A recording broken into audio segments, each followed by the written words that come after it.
શું જાહેર થયું?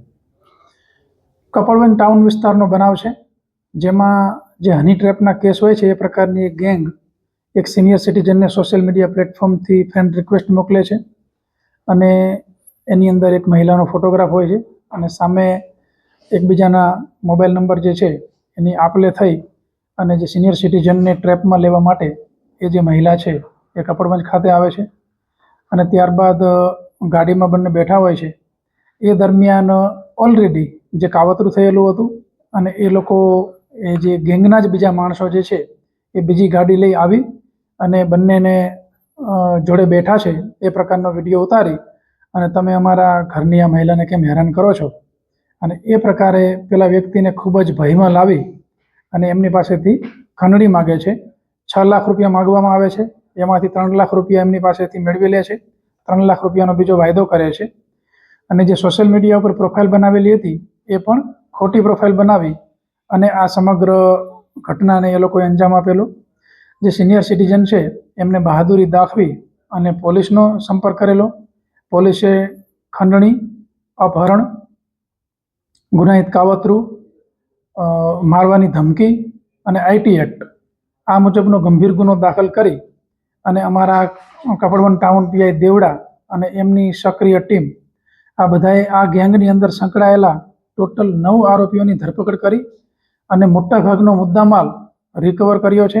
પોલીસને ખૂબ સારી સફળતા મળી છે અને ખાસ આ બાબતમાં એ અગત્યનું છે કે આ લોકોએ અન્ય જગ્યાઓએ પણ આ પ્રકારની ઘટનાઓને અંજામ આપેલ છે અને હાલમાં પણ એ લોકોના પ્લાનિંગ એવા હતા કે આ પ્રકારના સોફ્ટ ટાર્ગેટ હોય એને આ મુજબ સોશિયલ મીડિયા પર ટાર્ગેટ કરી અને બીજા લોકોને પણ આ રીતના હની ટ્રેપમાં ફસાવી અને એમની પાસેથી મસ્ત મોટા પૈસાના તોડ કરવા અને એ પ્રકારની બીજી ઘટનાઓને અંજામ આપે એ પહેલાં જ કપડવન ટાઉન પોલીસની સતર્કતાને લીધે આ 9 આરોપી હાલ પોલીસ કસ્ટડીમાં છે. જો આરોપીઓની વાત કરું તો દીપેશ કુમાર ધોળુ એ દહેગામના છે. ખુશ્બુ ઉર્ફે ખુશી ચૌહાણ એ સાકરોડિયા હિંમતનગરના. આલુસિંહ ભરતસિંહ મકવાણા વડોલ સાબરકાંઠા. વિજયસિંહ હરિસિંહ વાઘેલા મોતીપુરા હિંમતનગર સાબરકાંઠા. અશ્વિનસિંહ વિનોદસિંહ ચૌહાણ વડોલ ઈડર સાબરકાંઠા. પંકજગીરી શિવગીરી ગોસ્વામી હડિયોલ હિંમતનગર સાબરકાંઠા. દક્ષાબેન ઉર્ફે ટીનાબેન જગદીશગીરી ગોસ્વામી હડિયોલ હિંમતનગર સાબરકાંઠા. જય હસમુખભાઈ પટેલ ઉમા પાર્ક સોસાયટી દહેગામ. નજીર મિયા બાલુ મિયા કુરેશી ખોબલિયા તાલુકો કપડવંજ જિલ્લો ખેડા. આ તમામ આરોપીને પકડી અને એમની પાસેથી જે 4 વ્હીલ, રોકડ મુદ્દામાલ, એક્ટિવા, મોબાઈલ આવો ઘણો બધો મુદ્દામાલ જપ્ત કરવામાં આવ્યો છે. હાલ એમનું ટેકનિકલ એનાલિસિસ પણ થઈ રહ્યું છે અને એફએસએલની મદદ લઈ આમાં આગળ કાર્યવાહી કરવામાં આવશે.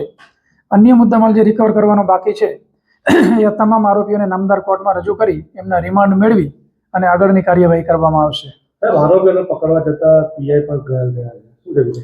હા, કારણ કે એમને જે બીજો વાયદો કર્યો હતો એટલે એ બાબતના જે આ વિક્ટીમ છે એ એમને પૈસા આપવા માટે જ્યારે ગયેલા ત્યારે એ લોકો ગાડી લઈને આવેલા, પરંતુ જ્યારે પોલીસે નજીક જઈને પકડવાનો ટ્રાય કર્યો ત્યારે એ લોકો ભાગી જવાની કોશિશ કરેલી, પરંતુ અમારા જે કપડવન ટાઉન પીઆઈ જનકસિંહ દેવડા છે એને મુક્કો મારી અને ગાડીનો કાચ તોડી અને ગાડીને રોકી લીધેલી. એ દરમિયાન એમને હાથમાં સામાન્ય ઇન્જરી થયેલી અને એ બાબતે અમે તાત્કાલિક ડૉક્ટરનો પણ સંપર્ક કરી અને એમની પ્રાથમિક સારવાર કરાવેલી છે, પરંતુ એમની સતર્કતા અને બહાદુરીને લીધેલી તાત્કાલિક સ્થળ ઉપરથી જ આરોપી પકડાઈ ગયેલા અને નહીંતર આરોપી ભાગી છૂટવાની પૂરેપૂરી શક્યતાઓ હતી. આ આરોપીઓ જે છે 9, એમાંથી આજે દીપેશ પટેલ છે એ મુખ્ય આરોપી છે.